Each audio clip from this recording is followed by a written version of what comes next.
오늘은 하나님의 전신갑주 두 번째 시간으로 은혜를 나누도록 하겠습니다. 지난 주일에 하나님의 전신갑주에 대해서 우리가 살펴보았고요. 또 한 주 더 오늘까지 두 번째 시간에 걸쳐서 우리가 하나님의 전신갑주에 대해서 묵상하면서 우리가 은혜를 받고 또 이 어렵고 힘든 시대에 우리가 하나님의 전신갑주를 입고 우리의 모든 영적 전쟁터에서 우리의 삶의 모든 현장에서 승리하는 저와 여러분들 될 수 있기를 주님의 이름으로 축복합니다. 아멘. 먼저 영상을 하나 보도록 하겠습니다. 우리가 오늘 어버이 주일 맞이하면서 낮에도 부모 공경에 대해서 제가 설교를 했습니다만 오늘 오후에 우리가 오늘 말씀을 듣기 전에 영상을 먼저 보면서요 우리가 또 은혜의 시간 될 수 있기를 바랍니다.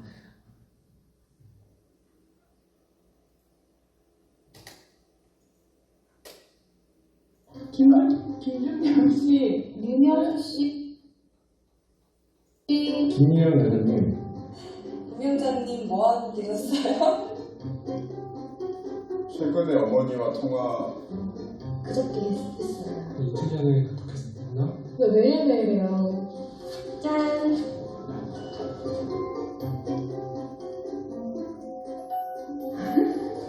엄마 이름을 한 번도 불러주세요.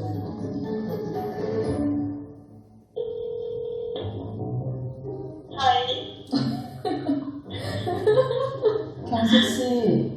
네, 여기 엄마야. 이효진씨 뭐하고 있으셨어요? 술 먹었냐?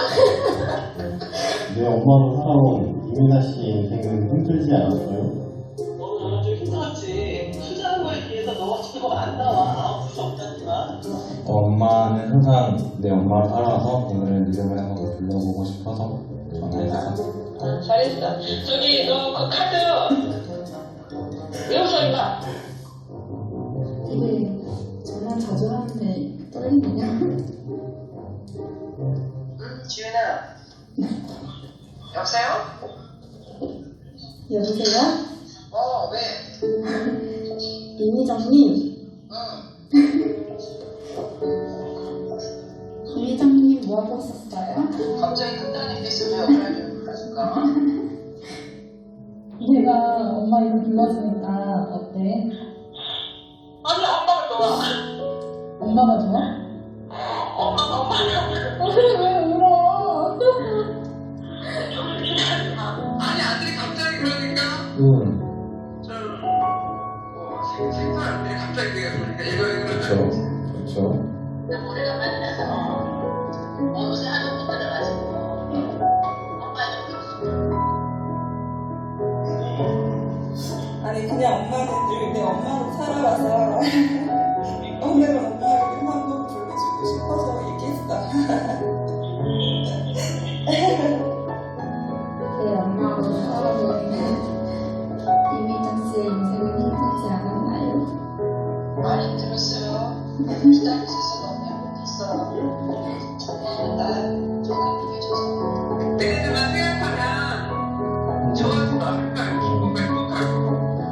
물론 뭐 일들하고 그러느냐고 힘들겠지만 내일을 위해서 밥 해주고 빨래 해주고 집안일 하는 거 하나도 힘들었다고 생각 안 해. 바쁘고 힘들었지만 좋은 일이 많았지. 기쁠 때가 많았지. 나 바쁘게 내가 너를 키우고 할 때가 좋았다. 딸이 셋이나 있어서 견디고 하시는 거지? 그게 어떻게 보면 무게이면서도 그게 우리 안게 될 수가 있고 그렇게 표현하는 거지. 너희들은 하지 말라.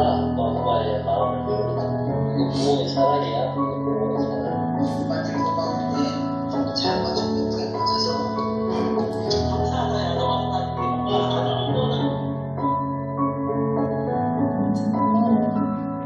너무 고마워. 엄마를 만나서 고마워. 지금 오자마자 너무 눈물이 핑 돌아가지고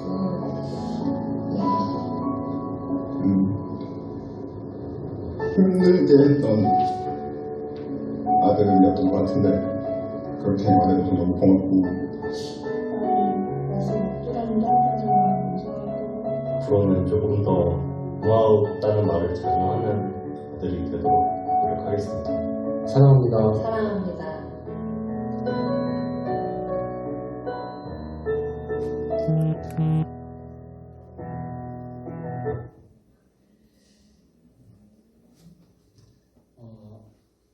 부모님의 이름을 한번 불러보세요. 예. 엄마라고 하지 말고 아빠라고 하지 말고 예. 아무개씨 그렇게 한번 예. 예. 오늘 영상을 보면서 참 우리의 엄마, 우리의 아빠 참 많은 세월 동안 또 우리를 위해서 또 기도해 주시고 나으시고 길러주시고 또 여기까지 인도해 주셨기 때문에 우리가 존재하는 줄 믿습니다. 여러분들 우리 자녀들 뿐만 아니라 또 우리 부모들도 우리 자녀들도 이렇게 서로 너가 내 아들로 태어난 거, 내 딸로 태어난 것 고맙고 감사하다. 저희 엄마가 아빠가 되어주신 것 감사합니다. 그 부모님들의 그 이름을 불러보는 그런 시간이 되었으면 좋겠습니다. 오늘 우리가 하나님의 전신갑주 지난 시간 우리가 잘 또 첫 시간을 했는데 에베소서 6장 12절 말씀을 보면 우리의 씨름은 혈과 육을 상대하는 것이 아니요 통치자들과 권세들과 이 어둠의 세상 주관자들과 하늘에 있는 악의 영들을 상대함이라 말씀을 하고 있습니다. 그러니까 우리의 일상에서 일어나는 모든 일들은 눈에 드러나는 환경이나 눈에 보이는 사람과의 싸움이 아니라 눈에 보이지 않는 하늘에 있는 악의 영들과의 싸움이라는 것이지요. 이것을 모르면 우리는 우리의 적이 누구인지도 모르고 싸우기 때문에 우리에게 일어나는 모든 문제를 해결해 나갈 수도 없고 믿음 생활을 올바르게 할 수도 없게 됩니다. 우리의 일상에서 일어나는 모든 일들이 여러분 모두 영적 전투라는 걸 아십니까? 이 영적 전투라는 사실을 알고 우리는 혈과 육으로 싸우는 사람은 무엇과 같으냐 하면요, 무장해제하고 싸우는 군인과 같은 것입니다. 무장해제는 곧 항복을 의미하는 것 아니겠습니까? 그래서 무장해제하고 영적인 전쟁터에서 싸우면 어떻게 되겠어요? 아무리 강한 군인이라 할지라도 무장해제한다면 적군을 도무지 이길 수가 없게 될 것입니다.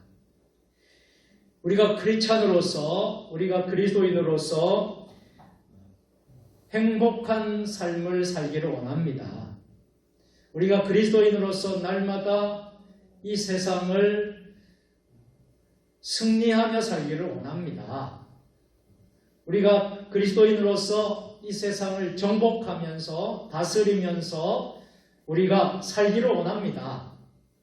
그러나 우리가 영적 전투에서 우리가 영과 육의, 혈과 육의 그 싸움의 의미를 제대로 모른다면 우리가 결코 이 영적 전쟁터에서 승리할 수가 없는 것입니다. 그래서 우리는 하나님의 전신갑주를 입어야 되겠다.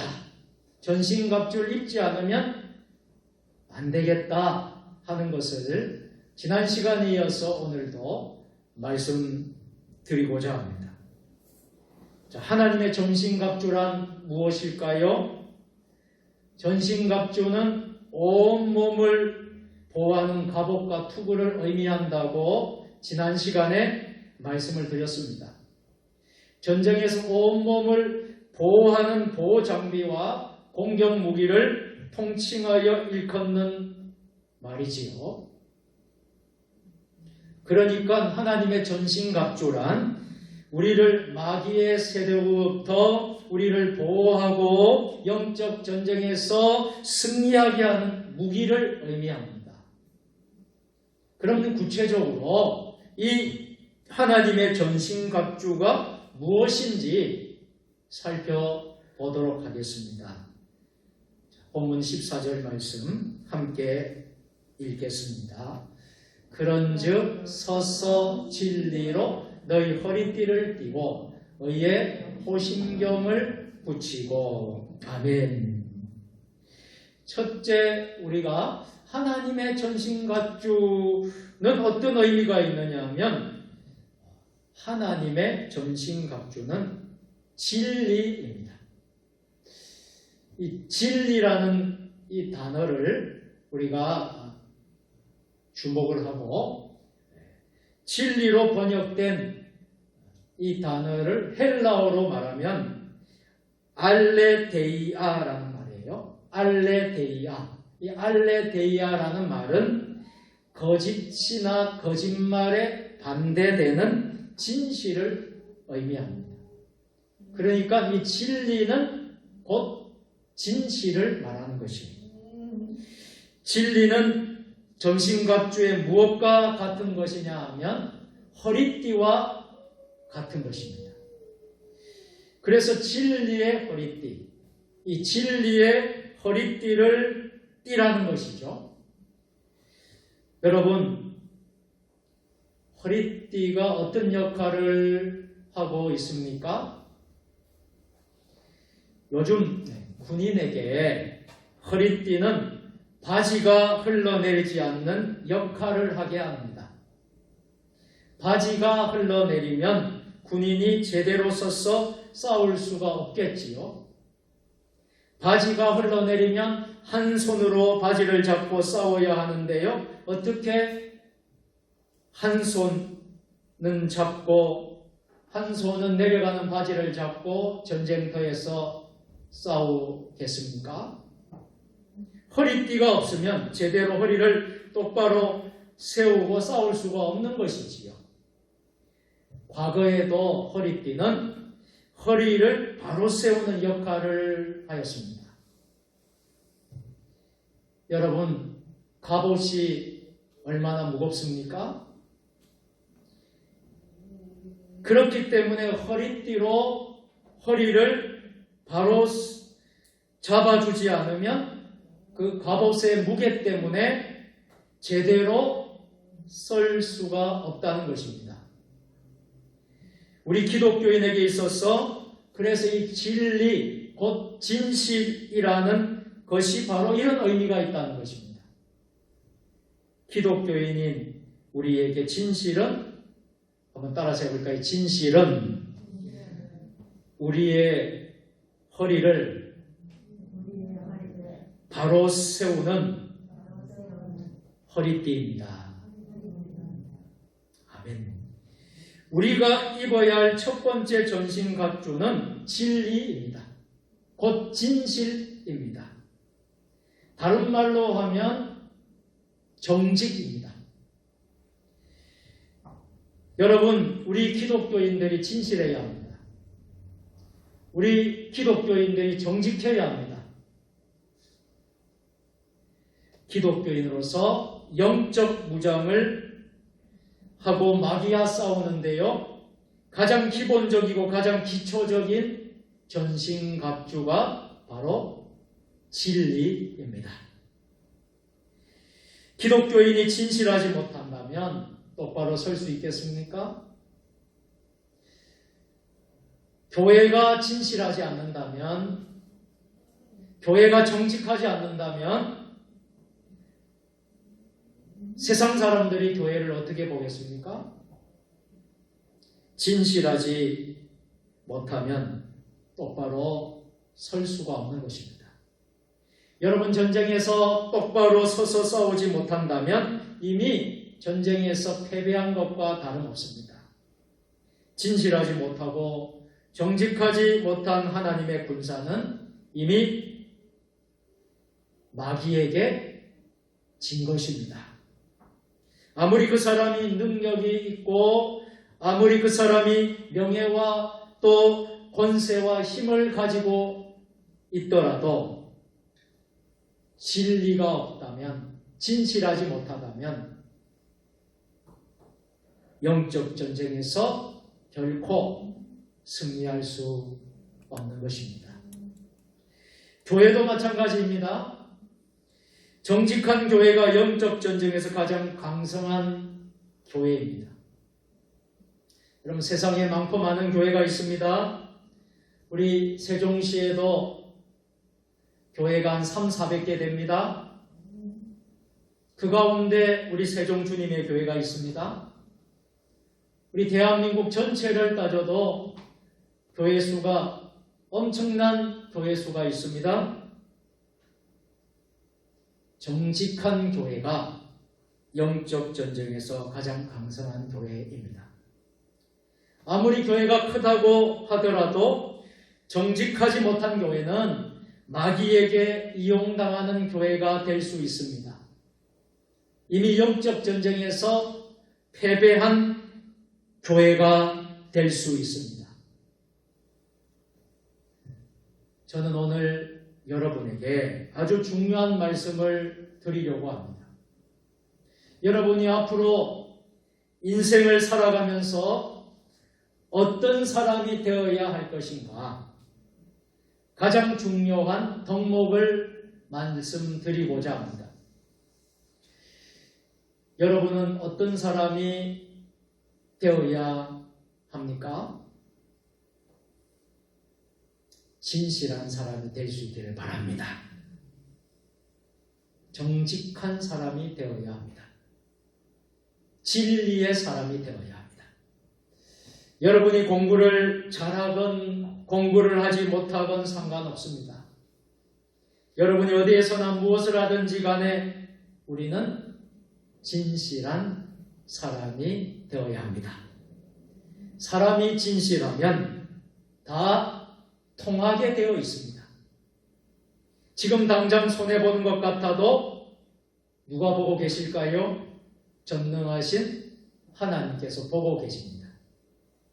하나님이 보고 계시고 또 옆에 누군가가 다 보고 있는 것입니다. 그러면 반드시 여러분은 무엇을 하든지 하나님께 쓰임받는 사람이 됩니다. 그런데 사람이 진실하지 못해요. 정직하지 못해요. 진리의 사람이 아닙니다. 그러면 어떻게 될까요?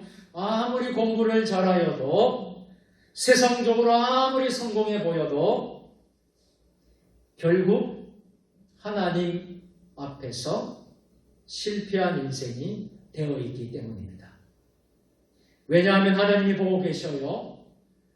또 여러분 주위에 누군가가 그것을 다 보고 있기 때문입니다. 그래서 우리 기독교인은 누구보다도 진실하고 정직해야 합니다.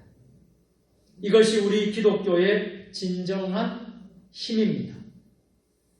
한국교회의 힘도 어디에서 나와야 할까요? 저는 이 진실함에서 나와야 된다고 생각합니다. 숫자가 많고 적음의 교회의 힘의 크기가 결정되는 것이 결코 아닙니다. 우리 한국교회가 진실해야 바로 거기에서 진정한 힘이 나오는 것입니다. 여러분, 우리 교회들이 많은 신뢰를 우리가 잃어버리지 않았습니까? 왜 그랬을까요? 우리가 진실하지 못했기 때문에, 우리가 정직하지 못했기 때문에 그런 것 아니겠습니까? 이것을 우리가 회복하지 않는다면 한국교회가 여러분 소망이 있겠습니까? 한국교회의 진정한 부흥과 개혁을 이룰 수 있겠습니까? 변화를 이룰 수 있겠습니까? 우리는 오늘 첫 번째로 꼭 기억하십시다. 하나님의 전신갑주를 입는데 진리의 전신갑주를 입으시기를 주의 이름으로 축원합니다. 두 번째로 우리가 입어야 할 하나님의 전신갑주는 의입니다. 이것이 무엇일까요? 오늘 본문을 보면 의의 호신경을 입고 의의 호신경을 붙이라라고 말씀을 합니다. 우리가 행하는 어려운 행동, 정의가 호신경의 역할을 하는 것입니다. 여러분, 종교개혁은 그냥 일어나지 않았습니다. 종교개혁은요, 어려운 행동으로부터 나온 거예요. 로만 카톨릭이 부패하고 여러분 세속화되고 잘못되었을 때에 진정한 개혁이 일어난 거예요. 어려운 행동이 일어난 것입니다. 정의가 세워진 것입니다. 마치 그런 것처럼 호신경의 역할이 이와 같은 것입니다. 호신경이 무엇입니까? 가슴을 보호하는 가슴막이입니다. 호신경은 전쟁에서 군인이 자기 자신의 심장을 보호하는 가장 중요한 보호장비입니다. 우리 인체에서도 여러분, 이 심장이 얼마나 중요합니까? 기독교인의 어려운 행위, 곧 정의를 행하는 것이 우리의 심장을 보호하는 것이라는 것입니다. 그렇다면 기독교인이 정의를 행한다는 것은 무슨 의미가 있을까요? 한번 생각해 보십시다. 제가 목사인데 목사로서의 정의는 무엇일까요? 저는 성도를 잘 목양하는 것이라고 생각합니다. 우리의 양들을, 우리의 성도들을 잘 푸른 풀장, 초장으로 잘 이끌어가는 목양의 사명이 바로 정의라고 생각합니다. 여러분, 부모의 정의는 무엇일까요? 자녀를 하나님의 말씀 따라 오직 주의 교훈과 훈계로 양육하는 것이 정의입니다. 그러면 자녀들의 정의는 무엇일까요?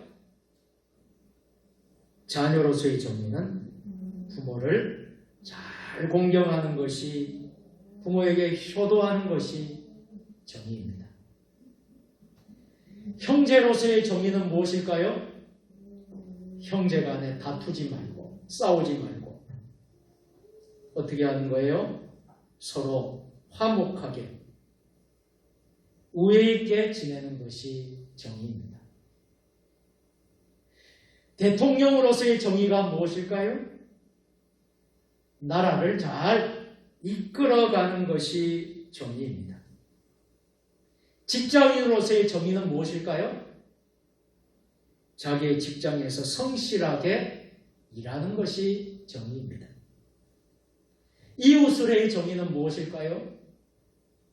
주위에 어려운 사람이 있으면 살펴보고 그들의 선한 이웃이 되어주는 것이 바로 정의인 것입니다.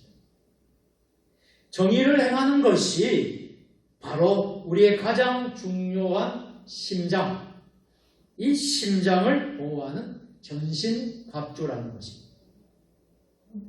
반면에 우리가 정의를 행하지 못한다면 심장을 보호하는 호신경을 벗어버리고 전쟁터에 나간 어리석은 군인과 같은 것입니다. 목사로서 성도들을 바로 목양하지 못하고 부모로서 자녀를 하나님 말씀으로 바로 양육하지 못하고 성도로서 성도 간에 용서하고 사랑하며 살아가지 못하고 자녀로서 부모를 잘 공경하지 못하면서 살아가고 남편으로서 아내 사랑을 자신과 같이 사랑하지 못하고 아내로서 남편을 존경하지 못하고 이웃으로 주변에 가난하고 고통 가운데 있는 이웃들을 도와주지 못하는 선한 이웃이 되어주지 못하고 직장인으로서 성실하게 일을 하지 못하고 살아간다면 이것이 무엇일까요? 바로 호심경을 다 벗어버리고 전쟁터에 나간 군인과 같아서 반드시 영적 전쟁에서 엄청난 상처를 입게 되고 결국 영적 전쟁에서 패배하고 마는 것입니다. 사랑하는 성도 여러분, 여러분은 어의 호심경을 입고 있습니까? 여러분이 서 있는 곳에서 정의를 행하십시오. 여러분이 서 있는 곳에서 정의로운 행동을 선택하십시오. 그러면 아무리 마귀가 여러분을 심장을 공격해도 그 의로운 행동이 호심경이 되어서 여러분의 심장을 보호해 줄 것입니다. 오늘 저와 여러분들이 하나님의 의를 전신갑주를 입고 하나님의 의로 정의로 세상에서 승리하시는 저와 여러분들 다 될 수 있기를 주님의 이름으로 축복합니다. 세 번째로 우리가 입어야 될 하나님 전신갑주는 무엇입니까? 평화의 복음이라는 것입니다. 오늘 본문 15절 말씀인데요. 평안의 복음이 준비한 것으로 신을 신고라고 했습니다. 여기에서 평안의 복음이란 평화의 복음을 말합니다. 우리 기독교인들은 평화를 추구하고 평화를 만들어내는 사람들입니다. 화평을 이루고 화평을 만들어내는 사람들입니다. 평화의 복음으로 무장해야 하는데요. 이 평화의 복음은 무엇입니까? 군인이 무장해야 할 전신갑주 중 전투화와 같은 것입니다.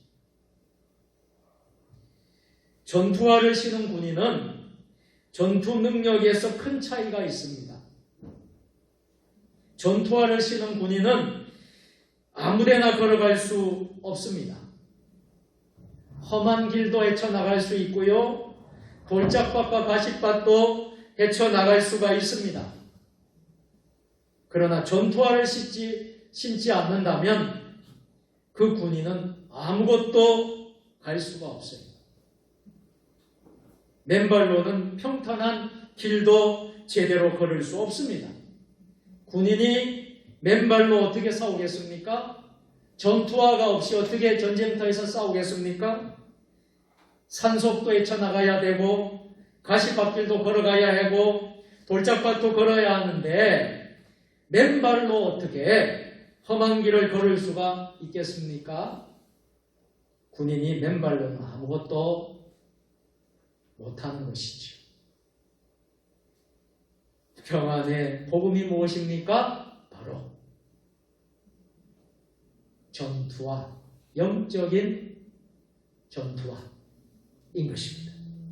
군인이 전투화를 신어야만 전쟁을 수행할 수 있는 것처럼 우리 그리스도인은 평화의 복음으로 무장해야만 기독교인으로서 무엇을 하더라도 할 수가 있다는 것이에요. 교회도 마찬가지라고 생각합니다. 평화의 복음을 잃어버린 교회는 어떻습니까? 사회에 어떤 영향력도 끼칠 수가 없는 것입니다. 또한 이 평화의 복음으로 무장하는 것은 우리가 나가서 평화의 복음을 전하는 것이기도 하지만 내부적으로 평화를 누려야 하는 것을 의미합니다. 하나님과의 평화를 누리십시오. 여러분, 하나님과 평화를 누리고 계십니까? 하나님과 샬롬의 평화를 경험하고 있습니까? 여러분, 성도 간의 평화를 누리십시오. 성도 간에 서로 코이노니아 교제를 통하여서 사귐과 교제를 통하여서 진정한 평화를 누리십시오. 지금은 코로나19 때문에 우리가 구역 모임도 갖지 못하고 소모임도 가지 못하고 우리가 어떠한 친교도 참 할 수 없는 참 어려움이 있습니다. 그럼에도 불구하고 여러분들 서로 성도 간에 SNS로 전화로 핸드폰으로 많은 소통과 교제를 하셔서 성도 간에 서로 평화를 누리시기를 축복합니다. 하나님의 평화를 누리고 성도 간의 평화를 누려야 하는 것입니다. 우리가 하나님과 평화를 누리지 못하고 하나님과의 관계가 어그러진 사람이 무엇을 할 수 있겠습니까? 그리고 성도 간의 평화를 유지 못하고 성도들끼리 서로 분쟁하고 다투고 싸우는 교회가 무슨 평화의 복음을 전할 수 있겠습니까?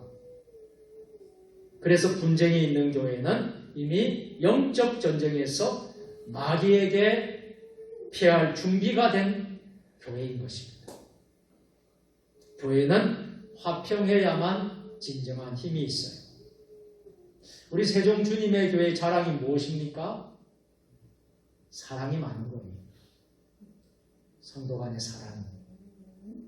그 사랑은 바로 평안입니다. 화목입니다. 화평입니다. 여러분, 교회가 부흥하기 위해서는 화평하고 화목해야 돼요. 평화를 이루어야 합니다. 우리 기독교의 성자 황경직 목사님이 교회 성장의 비결을 물었을 때에 교회가 화목하면 하나님이 부흥을 주십니다 그랬어요. 화목함. 여러분, 화목이란 말은 평화를 이루는 거예요. 목사와 성도 간에 사랑이 충만하고 서로 평안한 삶이 이루어지고 성도가 성도 간에 평화를 이루고 그럼 화평을 이루는 그런 교회가요, 은혜로운 교회. 그 하나님이 축복하는 교회예요. 저와 여러분들, 우리는 항상 평안의 복음을, 평화의 복음을 심고 우리의 영적 전쟁터에서 언제나 승리하는 저와 여러분들 다 될 수 있기를 주님의 이름으로 축복합니다. 아멘. 네 번째로 우리가 입어야 할 하나님의 정신갑주는 바로 믿음입니다. 오늘 본문 16절을 보면 다 같이 모든 것 위에 믿음의 방패를 가지고 이로써 능히 악한 자의 모든 불화살을 소멸하고. 아멘. 그러니까 믿음은 방패와 같은 역할을 하는 것이지요. 특별히 이 방패는 적군이 쏘는 불화살들을 소멸하는 방패라는 것입니다. 방패에도 여러 가지 종류의 방패가 있겠습니다. 화살을 튕겨내는 방패도 있을 것이고 화살을 받아내는 방패도 있을 것이고, 특별히 오늘 본문의 방패는 무슨 방패예요? 날아오는 불화살을 소멸하는 방패라는 것입니다. 여러분, 하늘에서 무수하게 많은 불화살이 날아오는 장면을 생각해 보십시오. 영화에서, 사극에서 이런 장면 보셨습니까? 불화살이 셀 수 없이 떨어지는 거예요.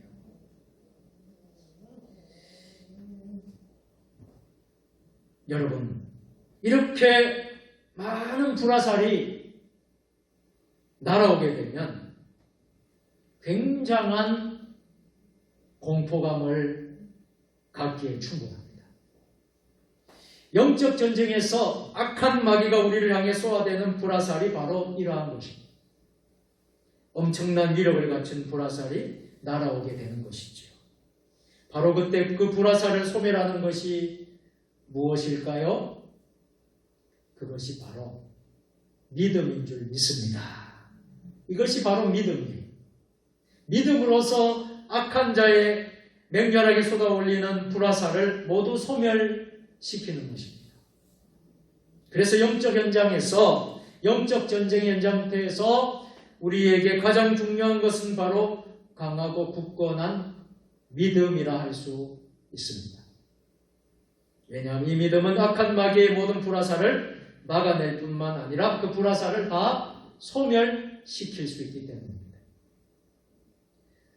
사랑하는 성도 여러분, 하나님의 전신갑주 이 믿음을 다 모두 방패로 다 삼을 수 있기를 여러분 주의 이름으로 축원합니다. 여러분 너무 힘들잖아요. 지금 우리가 사는 것 같지 않고 또 이 코로나19로 인하여서 짜증도 나고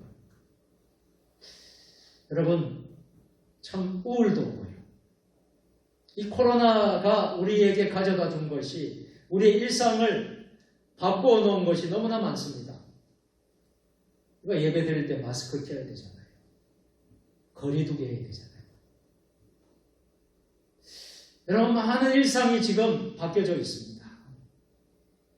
그럼에도 불구하고 저는 확실히 믿습니다. 우리가 하나님의 전신갑주를 입고 우리에게 믿음이 있다면, 믿음의 방패만 있다면 그 어떤 코로나도, 그 어떤 환난과 고난도 우리는 능히 다 돌파하고 다 우리가 이기고 극복할 수 있는 능력이 있게 되는 줄 믿습니다. 그것이 바로 믿음이에요. 여러분 믿음의 방패로 여러분이 처한 고난과 환난을 믿음의 방패로 다 막아내시기를 바랍니다. 그런데 문제는 무엇입니까? 믿음의 방패가 없어져 버렸어요.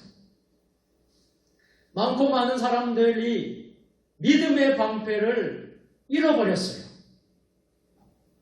믿음의 방패가 왜 없어졌습니까?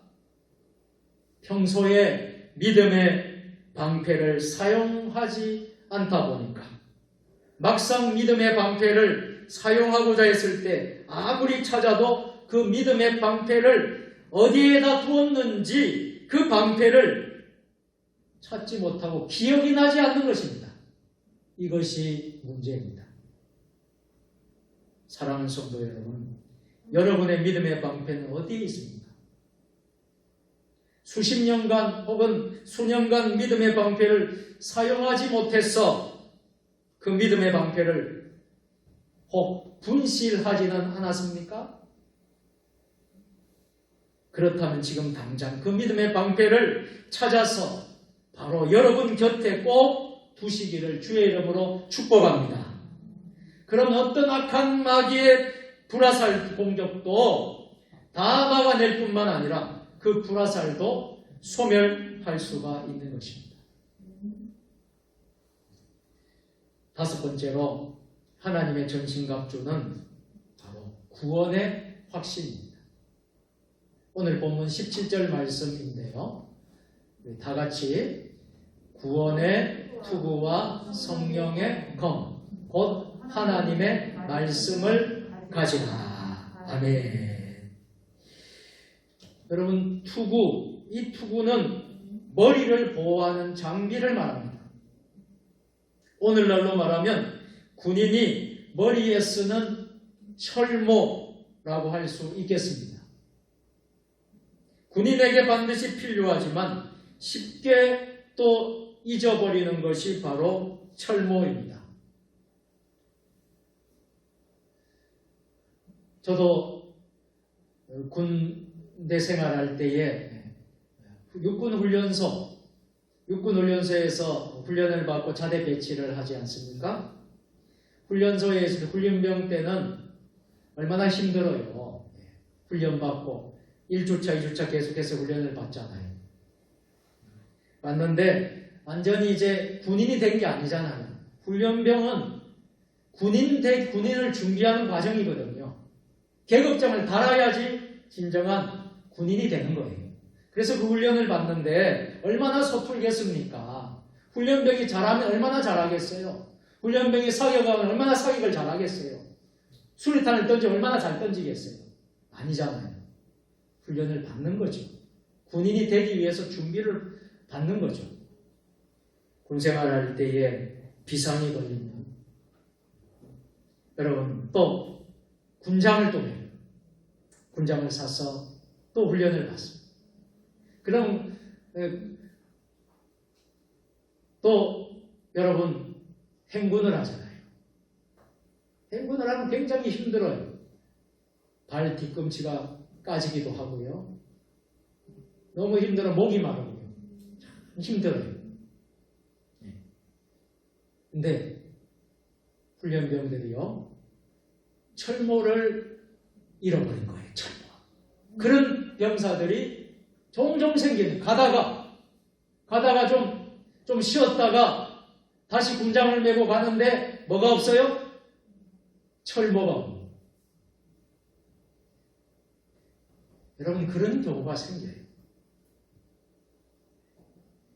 그러면요 얼마나 큰 기합을 받는지 몰라요.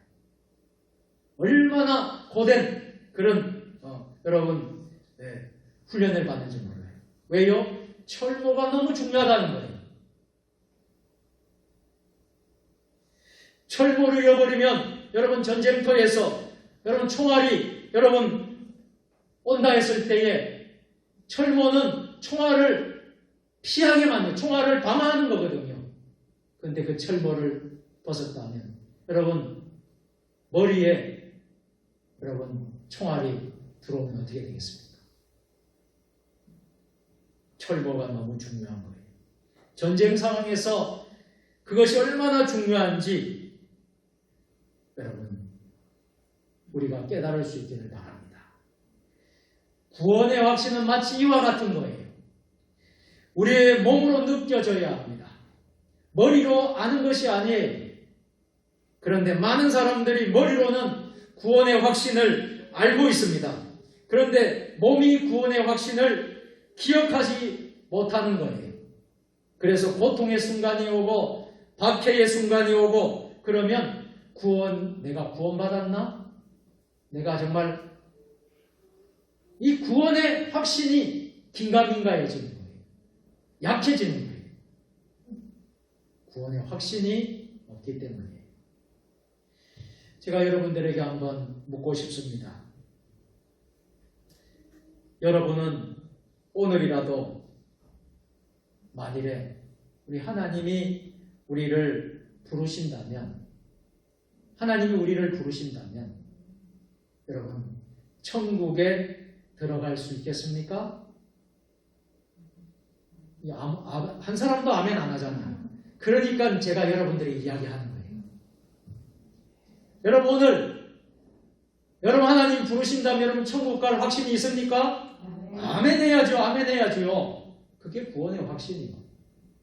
그게 구원의 확신이다. 근데 좀 힘들다고 어렵다고 확신이 없는 거예요. 여러분 구원의 확신을 다 가질 수 있기를 바랍니다. 아멘. 그런데 이 구원의 확신은 우리가 하나님께 죄를 지어도 용서받고 천국에 갈 수 있다는 그런 차원의 구원의 확신이 아닙니다. 우리가 왜 구원의 확신을 가져야 하겠습니까? 영적 전쟁에서 우리가 구원의 투구로 무장해야 하는 이유가 무엇이겠습니까? 구원의 확신은 우리가 고난을 당하고 박해를 당할 때 그 고난과 박해에도 불구하고 끝까지 믿음을 지킬 수 있게 하는 이유가 되기 때문입니다. 여러분 요한계시록을 읽어보십시오. 요한계시록을 읽어보면 요한계시록이 쓰여질 당시의 배경이 어땠습니까? 아주 심한 박해의 배경을 갖고 있습니다. 기독교인들을요 그냥 놔두지를 않았어요. 엄청난 핍박과 고난이 있었어요. 당시에 도미티아누스라는 황제가 있었는데요. 이 도미티아누스 황제 숭배를 황제에게 숭배하라는 거예요. 여러분 말도 안 되는 소리죠. 우리가 어떻게 하나님을 높여야지 황제를 하나님처럼 숭배할 수 있겠습니까? 황제 숭배를 거부했습니다. 그때 많은 기독교인들이 엄청난 박해를 당했습니다. 기독교인들이 붙잡혀서요, 원형 경기장에서 사자의 밥이 되기도 했어요. 사자가 온몸과 살을 갈기갈기 찢어버립니다. 살점이 다 떨어져요. 사자의 밥이 됩니다. 짐승의 가죽을 뒤집어 쓰고 맹수의 사냥감이 되기도 했습니다. 어떤 사람은요, 화형을 당하는데 불에 태워서 죽입니다. 화형을 당하는데 나무에 매달려서 거기에 기름을 부어요. 여러분, 기름을 부어요. 그리고 불을 질러요. 어두움을 밝히는 횃불로 그것을 이용하기도 했다는, 얼마나 악랄해요. 여러분, 요한계시록의 그 배경을 여러분 보셔야 돼요. 그렇게 박해를 당하는 순간에도 죽음을 두려워하지 않았어요. 그리고 고난과 박해를 묵묵히 이겨낼 수가 있었어요. 그 이유가 여러분 무엇이라고 생각하십니까? 지금 내가 죽음을 당한다고 하더라도 나는 이제 천국에서 눈을 뜰 것이다. 이런 구원의 확신이 있었기 때문입니다. 구원의 확신이 왜 중요한가 여러분? 제가 강조해 드리고 싶습니다. 구원의 확신이 왜 중요한가?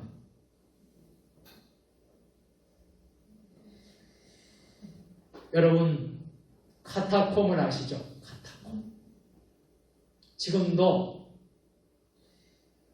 이 카타콤 동굴이 보존이 되어 있어서 이제 성지 순례를 가서 그 카타콤 현장을 역사적인 증언이 있는 그 역사적인 사건의 그 현장을 많은 순례객들이 방문하기도 하지요.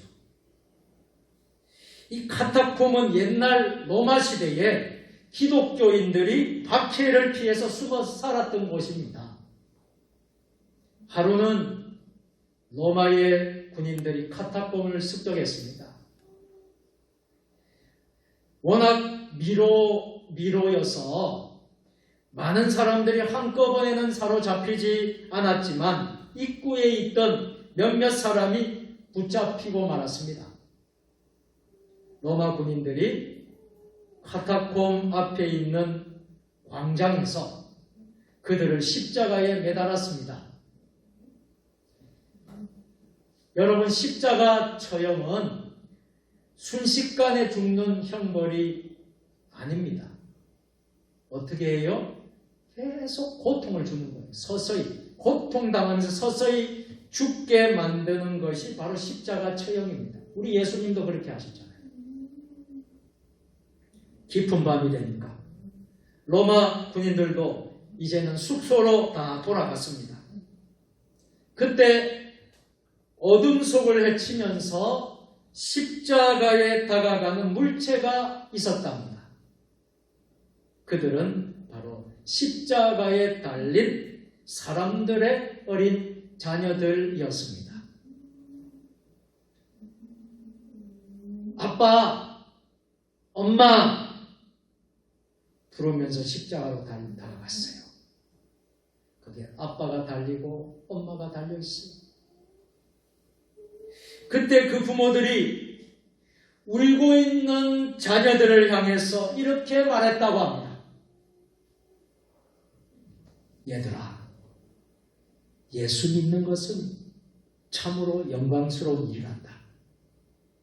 너희들은 무슨 일이 있어도 예수 믿는 것을 포기하지 말아라. 예수님이 사망의 권세를 깨뜨리고 부활하신 것처럼 우리도 부활할 것이다.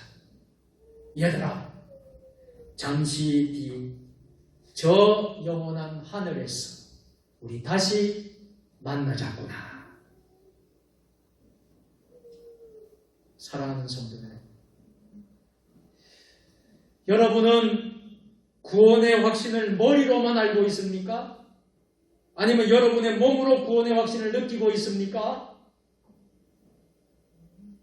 군인이 전투 중에도 항상 투구, 이 철모를 머리에 쓰고 있듯이 우리도 항상 구원의 확신을 몸의 징표처럼 지니고 살아야 되지 않겠습니까? 그래서 어떠한 환란이 오고 핍박이 오고 박해가 오는 순간에도 우리는 구원의 확신을 갖고 믿음의 길을 선택할 수 있어야 합니다. 마지막으로 우리가 입어야 될 하나님의 전신갑주는 무엇입니까? 성령의 검, 곧 하나님의 말씀입니다. 지금까지 살펴본 전신갑주, 그러니까 진리의 허리띠에 대해서 말씀드렸어요. 의의 호심경에 대해서 말씀을 드렸어요. 평화의 복음에 준비한 신발에 대해서 말씀을 드렸어요. 믿음의 방패에 대해서 말씀을 드렸어요. 구원의 투구에 대해서 말씀을 드렸어요. 이러한 특성은 모두 자신의 몸을 보호하는, 방어하는 역할이라고 할 수 있겠습니다. 여러분, 전쟁은요, 방어가 참 중요해요. 방어를 참 잘해야 돼요. 그런데 이 마지막 전신갑주의 검은 무엇입니까? 방어하는 것일까요? 공격형 무기일까요? 공격형 무기라는 거예요. 유일하게. 여러분 잘 들으시길 바랍니다. 이 마지막 전신갑주인 검은 적을 공격하여 적을 제압하는 무기예요. 그 영적인 무기를 말합니다. 그 하나님의 전신갑주가 무엇입니까? 따라서 해볼까요? 하나님의 말씀입니다. 하나님의 말씀입니다. 아멘. 이것을 성경은 특별히 무슨 검이라고 그러죠? 성령의 검이라고 말합니다. 이 성령의 검이란 하나님의 검이라는 것입니다. 하나님의 검은 무엇일까요? 하나님의 말씀입니다. 기독교인이 가져야 할 전신갑주는 바로 하나님의 검, 성령의 검인 하나님의 말씀입니다. 그래서 히브리서 4장 12절을 보면 우리 다 같이 해보실까요? 함께 시작.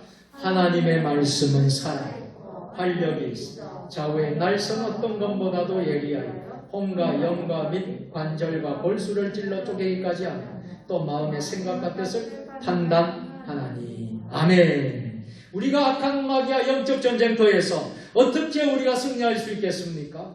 우리가 어려운 환난과 고난과 여러분 박해 속에서도 어떻게 우리가 세상 가운데 승리할 수 있겠습니까? 반드시 정적 전쟁에 승리하기 위해서는 우리가 성령의 검, 하나님의 말씀을 몸에 지니고 있어야 하는 것입니다. 그런 면에서 우리 자녀들이 하나님의 말씀을 암송하는 것 참 귀하다고 생각합니다. 우리 어른들은 참 암송하는 게, 외우는 게 쉽지 않습니다. 그런데 우리 아이들 어릴 때에 암송을 시켜보면요, 참 잘 곧잘 암송을 합니다. 하나님의 말씀을 암송하는 훈련이 얼마나 중요하다는 것을 우리는 알게 됩니다. 부족하지만 저도요, 목사가 뭐 성경을 얼마나 많이 알겠습니까? 성경을, 신학을 공부하고 많이 여러분 공부했지만은 어릴 때, 아기 때부터 주일학교 때부터 차근차근히 말씀을 들은 거, 주일학교 때, 유년주일학교 때 성경을 외운 거, 그건요, 시간이 지나도 안 잊어버리더라고요. 할렐루야. 어릴 때 외운 게요, 몇십 년이 지나도 여러분 그게 생각이 나더라고요. 하나님의 말씀이 얼마나 중요한가, 하나님의 말씀 암송이 얼마나 중요한가 절실히 깨닫게 됩니다. 여러분의 자녀들에게 하나님의 말씀을 가까이 하게 해주시면 좋겠어요. 권면해 주시고 우리 자녀들이 하나님 말씀을 늘 가까이 할 수 있었으면 좋겠어요. 성령의 검을 늘 몸에 지니고 갈 수 있었으면 좋겠어요. 그럼 무엇을 해야 합니까? 성령의 몸을 지니고 다녀야 되는데 그러면 무엇을 해야 할까요? 날이 석에 갈아야 한다는 거예요. 날을 잘 갈아야 한다는 거예요. 반드시 검은 날이 서 있어야 되는 것입니다. 날이 묻은 검은 어떻습니까? 무겁기만 해요. 거추장스러워요. 그런데 성령의 검, 하나님의 말씀을 우리는 갈고 닦아야 합니다. 갈고 또 갈고 닦아야 합니다. 그러면 말씀의 검이 날카로워져요. 그럼 어떤 사단마귀, 어떤 악의 영들이 우리를 틈타더라도 그 성령의 검으로 우리는 다 물리칠 수가 있습니다. 그렇다면 하나님의 말씀을 갈고 닦는 것이 무엇입니까? 그것이 저는 말씀 묵상이라고 생각합니다. 여러분, 한 주간에 얼마나 여러분 말씀을 묵상하십니까? 혹시 그런 성도들이 있습니까? 한 번도 성경을 읽지 않고 주일날 있는 그대로 여러분이 성경책을, 먼지나는 성경책을 이렇게 툭툭 털고 오늘 교회 왔습니다. 그리고 내 신앙생활 다 했습니다. 그렇게 말하는 사람 있습니까? 그런 성도들 있다면 잘 들으십시오. 여러분, 우리가 어떻게 말씀을 갈고 닦을 수 있을까요? 매일매일 말씀을 읽고 말씀을 묵상하는 겁니다. 제가 여러분들에게 보내드리는 큐티만 여러분 잘 읽으셔도 매일 묵상이 돼요. 하루에 석 장씩, 매일매일 석 장씩 보내잖아요. 여러분, 하나님 말씀을 계속 읽고 묵상을 하라는 겁니다. 그래야지 성령의 검 하나님 말씀이 갈고 깨끗하게 닦아지는 거예요. 우리 성도들은 그런 성도들이 없겠지만 혹 만일에 목사가 늘 보내는 거에 대해서 무관심하고 또 어떨 때는 이걸 왜 보내나? 그런 성도가 없기를 바랍니다. 여러분, 저도 다 시간을 내서 여러분에게 헌신하는 거예요. 여러분, 하나님 말씀을 가까이 하십시오. 하나님 말씀을 읽으십시오. 묵상하십시오. 여러분, 요즘에는 스마트폰이 잘 돼서 다 확인이 돼요. 여러분, 보낸 거 읽었다 안 읽었다 확인할 수 있을까요? 없을까요? 확인이 다 됩니다. 그럼 모르셨지요? 이 성경 이걸 읽으셨다 안 읽으셨다 확인이 다 됩니다. 네, 참 우리 대부분 성도님들은 잘 이렇게 하고 있어요. 그런데 개종에는 관심이 없으신 분들도 없지 않아 있어요. 그러면 참 마음이 아파요. 이걸 계속 보내야 되나 말아야 되나. 여러분, 하나님의 말씀을 묵상하십시다. 하나님의 말씀을 읽으십시다. 하나님의 말씀을 읽고 나를 아주 날카롭게 여러분 갈고 닦으십시오. 그 나를 단 성령의 검을 가지고 여러분이 세상에서, 여러분의 일터에서, 여러분의 직장에서, 여러분의 삶의 현장에서 마음껏 사용하시길. 그러면 하나님의 전신갑주를 입고 그 어떠한 어려움 속에서 여러분들 다 승리하게 될 줄로 믿으시기를 바랍니다. 오늘 이러한 은혜가 저와 여러분 모두에게 함께 하시기를 예수님의 이름으로 축원합니다. 기도하겠습니다. 하나님 아버지, 우리의 실험이 혈과 육을 상대하는 것이 아니라 영적인 싸움임을 알고 하나님의 전신갑주로 잘 무장하여 마귀와의 영적 전쟁에서 날마다 승리하게 하여 주옵소서. 예수님의 이름으로 기도드립니다. 아멘.